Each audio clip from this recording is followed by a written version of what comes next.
Aloha, my name is Samuel K. Ono, and I'm living now in San Antonio, Texas. I was born in Hawaii in 1934, attended Kalihikai Elementary School, Kamuki High School, University of Hawaii. I served in the Hawaii National Guard while in high school. I attended Fort Lee, Virginia, Quartermaster School, and then served in the 1st Infantry Division in Fort Riley, Kansas, the Big Red One, and finally served in the Hawaii Army Reserve, total 20 years of service. I taught in a Hawaii State public school system for 33 years, and I taught the students American history. I am now living with my wife, Patricia, in San Antonio, Texas. This is my brother, Harry Mitsuo Ono. And he was born in Hawaii in 1920. He attended McKinley High School, was already in the Army when Japan bombed Pearl Harbor. And the Japanese American soldiers were kept together in a unit. And he was in the 100th Infantry Battalion. Some other Japanese American soldiers were in the 442 Regimental Combat Team and Military Intelligence Service, and also the 1399th Engineer Construction Battalion during World War II. The 100th was sent to Camp McCoy, Wisconsin, and then to Camp Shelby, Mississippi for training. While Harry was in Camp McCoy, Wisconsin, he sent this pillowcase cover to my mother, and she kept it, and here it is from World War II. It says here, "In the service for my country and you.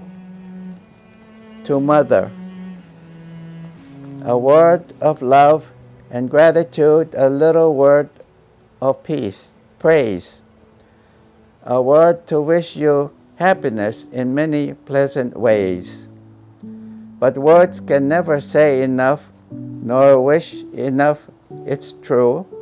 The real wish is between the lines, dear Mother, just for you." To Mother with love from Camp McCoy, Wisconsin, World War II. After Camp Shelby, Mississippi, they were sent to Europe to fight. And they were very aggressive, and they fought for 20 months in Europe.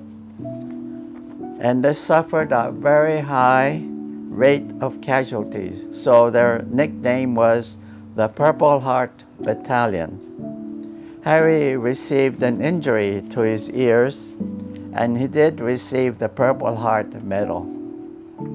After discharge, he married, had a son, and worked for the U.S. government in Chicago, Illinois.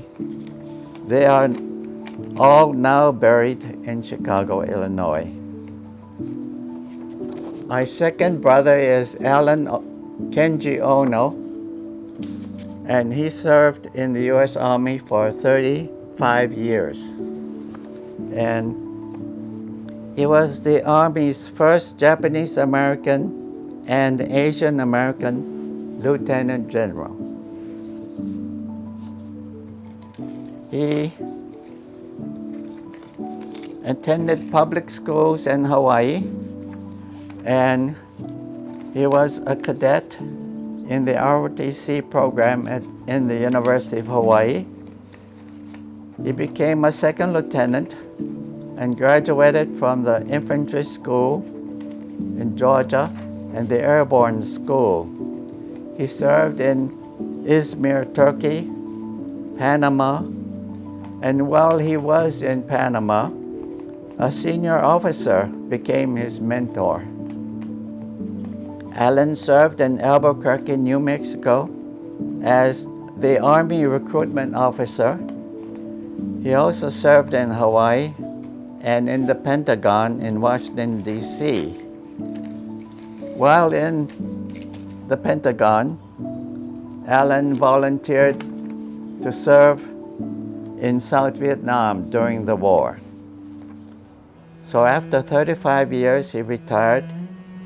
As a member of a minority race, Alan strove always to study harder, to be prepared, to be mentally sharp, to be quicker, and to be the best in all endeavors.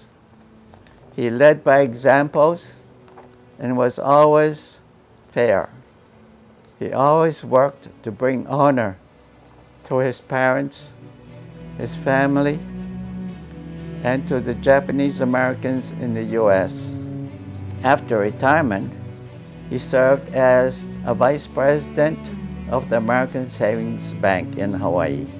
He and his wife, Evelyn Masaki, are now in the National Cemetery in Hawaii. Alan said this once: "I was completely and constantly aware that I am a Japanese American. It meant that I worked harder, moved quicker, and by habit critiqued my own actions repeatedly from every perspective. I had a focused and fierce drive to build a reputation of professional competence and high personal integrity with no blemish of shame on my family and heritage."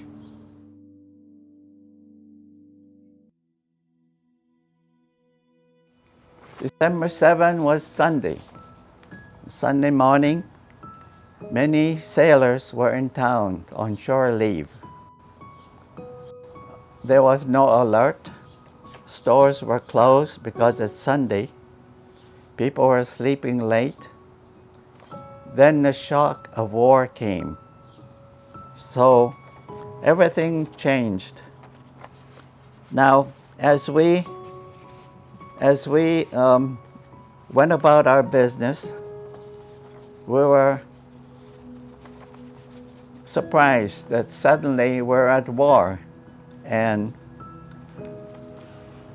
for children like myself, I was 7 years old, this war was almost like a movie, but we're living it 24 hours a day. Immediately, the territory of Hawaii was taken over by the U.S. Army. They now ran the whole show. Hotels were controlled for military use. In other words, tourism just ended. All beaches were closed because the army was afraid that Japan may send soldiers up the beaches. Gasoline was rationed. You had to have a ration stamp to buy 1 gallon of gas. We all had to carry gas masks because we thought that could be a threat. The gas mask looked like this. It covered your face and half of your head. And here's the canister to filter the gas, the poison gas. So you don't breathe it. You just all filtered here. And you had a bag here over your shoulder to put into which to put the canister and the gas mask. So we all had to carry our gas masks to school and everywhere that we went. So the U.S. Army took over all of the islands. Hotels were controlled by the military for their use as tourism collapsed. The Japanese language newspapers closed. Japanese language radio stations closed. Japanese language schools closed. So everything closed all of a sudden. So these people who were very influential in the community, Japanese Americans, were confiscated and sent to internment camps in California. So they were told, you have 3 days to sell your house or your farm or your business, because you have to report to a certain place, have 2 bags of clothing, that's all, and you're going to be gone. We don't know when you're going to come back or if you're going to come back. So there was a lot of commotion going on. My parents had a picture of the Emperor Hirohito of Japan on the wall, and one day I looked and it was gone. Never saw it again. As we walked to and from school, we began to see these banners in the windows of homes. What is this? We found out that this family in that home with 1 star had 1 serviceman serving their country. And after a while, we saw many banners in many homes, and they were proudly displayed. And everyone knew that they were doing their part in this war. Then later we began to see banners with a gold star. So we wonder, what is this? Did he do something spectacular? How did that blue become gold? Then we found out the serviceman gave his life for his country. And these banners were displayed all over town throughout the war, proudly by the families. But everyone had one thought in mind: we have to do our part to serve our country, to win this war. So war became real to us. It's not something just in a movie. We're living it. And our brothers and sisters were right in there, and our parents. And everything was about serving the country to win the war. For the Asian Americans, the whole purpose is to serve your country, obey laws, do the best you can, sacrifice, don't grumble, because we're all in this together. Help each other to win. And that's the bottom line, to win this war for each other.